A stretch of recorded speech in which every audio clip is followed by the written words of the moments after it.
Marine scientist David Dia-Dihan began working at the National Oceanic and Atmospheric Administration, or NOAA, in October. By mid-February, he had been dismissed. Dihan and hundreds of others were affected by job cuts, targeting probationary workers as President Donald Trump's administration began slashing funding for universities and research bodies. He's now applying for jobs in Europe. It is likely that the opportunities for me and others to find another job that will use our skills in the US are going to be few. Trump's administration says billions of dollars in cuts are needed to curb the federal deficit and bring the U.S. debt under control. Dihan says he will go wherever there are opportunities, even if there is a high cost. I'm going to probably lose my connection to my daughter who lives here in Florida. I do it because I'm passionate about science, about the marine environment. I will move overseas.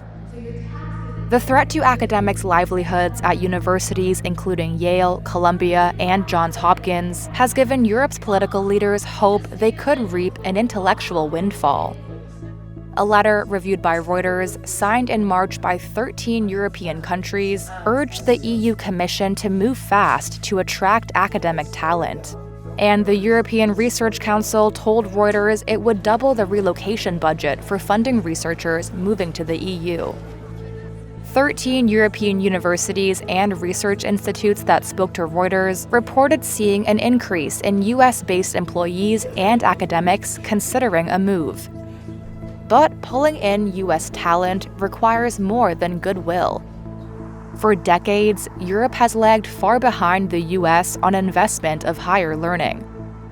Total expenditure on research and development in the EU in 2023 was more than $400 billion, according to Eurostat.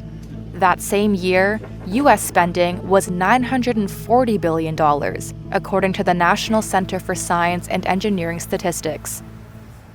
A White House official said even with the cuts, the U.S. would still account for most of the world's research funding. And dozens of scientists have taken to social media, encouraging peers to stay in the U.S. Michael Olesen, an epidemiologist based in Washington, D.C., said language barriers were one potential drawback.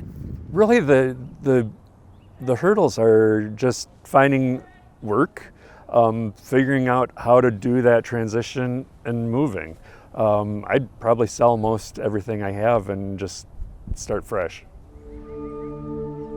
Olesen said any brain drain of US-based scientists wouldn't necessarily have a short-term impact, but future generations would be affected.